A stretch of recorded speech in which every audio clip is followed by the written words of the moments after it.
Alright, hey everyone, how's it going? So on this bench here you will see a very large box. And this very large box houses an inverter. We are going to go ahead and open this up. It weighs 109 pounds. Now this is the big boy, the largest inverter that PowerJack actually offers. This is a revised model, and they've basically redesigned everything on the inside, and it's to address many of the concerns that these inverters actually have, many of the struggles, especially with heat. Heat is a huge problem with these inverters because all of the inverter hardware is in such a very small space. So it's very easy to overheat the inverters.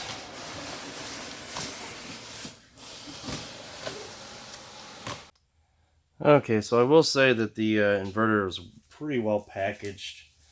Unfortunately, something that weighs 110 pounds going through any carrier is going to be, you're at the mercy of probably the 30 or so hands that actually exchanged this, actually came in contact with it. Plus there's a flight, this came from Hong Kong, there's a flight that it has to go through, plus US Customs, and it's just, there's a lot going on. So they did a pretty good job packing it. One of the things that I was a little bit worried about with the first inverter was all of this styrofoam here breaks up into little pieces, and unfortunately, because the inverter has so many slots and so many different openings, that styrofoam tends to find its way inside. And fortunately, I got a vacuum. I'm gonna go ahead and pop the lid on it and make sure that there's nothing in there before I hook it up. Alright, so let's go ahead and get a closer look at this inverter. I noticed that there's a little scratch right here. Not worried about that. And the rest actually looks pretty good. Let's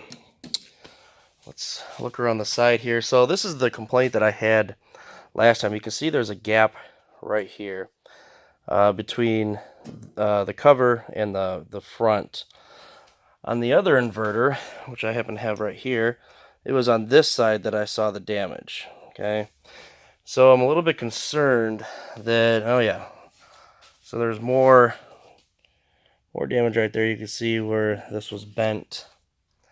The rest of it actually looks fine. There's a bunch of this styrofoam everywhere, but I'm actually not seeing any more damage anywhere, so it actually does look pretty good. Let's check the other side real quick. There's a little scratch right here. Again, these are cosmetic things, and I just wonder if this, I'll have to pull this apart, but I just wonder if this panel isn't aligned, because there's a gap here as well, and I did not notice the gap in the first one. I'm not really sure. So anyway, we're going to go ahead and pop it open, but again, and this is just an unboxing. You'll void your warranty right away as soon as you open it up. Now, of course, with PowerJack, there's times when you actually do have to open it up to replace parts. But again, before you open it up, make sure you hook it up. Make sure it tests and it works. Then if it doesn't work, at that point, call PowerJack or get a hold of them through email, actually, and try to figure out exactly what they want you to do. And that's usually the easiest way to actually get service for these things. So I'm going to go ahead and open this up, and we're going to see what's inside. So on the inside, it's pretty much the same. You have two main boards here. These are your DC to AC converters. So from the battery bank, which comes in through these terminals on the back, these posts, comes in through here, and then is output to the transformer. So this actually puts out 17 AC from 24 DC. So that's your conversion, and there's two of these. There's one on each side here that actually run into the transformer, which you can see is right here in the middle. So this particular transformer is, as I said here, 17 volts AC, 230 and it's like 115 out. So it is a split phase for American markets. And yeah, it's massive. It is definitely bigger than the other one. There is an actual size difference between the two. It weighs about 20 pounds more, this new one here. So there's definitely a big difference there. This is definitely a heavier duty inverter. Now, of course, you have your thermistor here, which monitors the temperature of the converter. And there's also one on the other side. Let's see. Here's the main board. Well, actually, this is the controller board. This is PowerJack's own design. They basically have a motherboard at the bottom here, and then what you have is you have cards that basically slide in. Same with your computer. And that makes actually replacement of parts very easy. So let's say that the low frequency driver, which is right here, actually goes bad. Well, you just order one from PowerJack, and you just remove the two screws, pop it out, pop in the new one, you're done. So it does actually make replacement parts easy. They started doing this with actually the MOS boards, which you can see are down here. These are the MOS boards.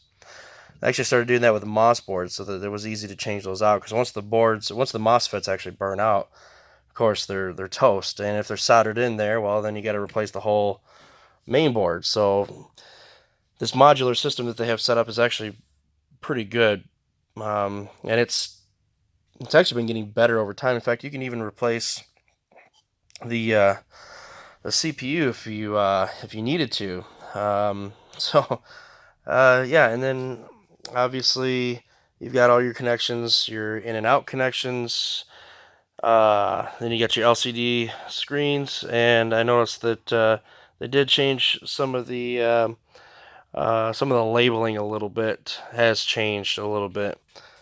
But actually everything looks pretty good in here. I mean, this came from Hong Kong. It's quite a jog to get here. So another one thing that I noticed with the other inverter, and same with this inverter, this particular plug right here puts out 220 volts AC. What I don't like about that is the fact that this plug here is a universal plug, and here in the States, if you were to try to plug anything into this with this style plug, you would burn it up. There's no plug that puts out 220 volts. We have a special four prong setup for the 220 volts, and this does not match. So what I don't like is the fact that this puts out 220. So it's easily mistakable if you're not paying attention. I mean, it is the first one here.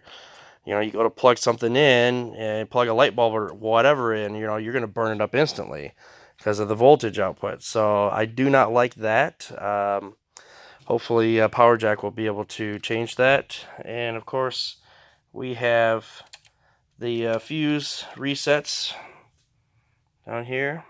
Okay. And looking around back, we got three fans. So you've got a primary fan here, which actually comes on when the inverter starts to get hot, and then you have your two secondary fans, which are your manual fans. I do believe that all of them will come on at the same time because of the way that they are actually rigged in here, but I could be wrong about that. Of course, I'll have to do some testing, but everything else looks great. So, humongous toroid here. There's actually quite a bit of space around the toroid, so I like that. Except for in the front here, there's going to be a lot of heat that's going to get trapped in here. Fortunately, they did use glue in a lot of these connections here, except for these ones on the top here. They didn't seem to use any glue at all. But so yeah, I can't wait to actually get this thing up and running. But it looks good so far, and I'm eager to test it. So be looking forward to those videos real soon. Of course, if you want to stay up to date with this inverter or any of my other videos, you can subscribe or follow me on Facebook. I do many other videos such as renewable energy, solar, drive along videos, and car repair videos. So subscribe and stay up to date. Thanks again for watching, and take care.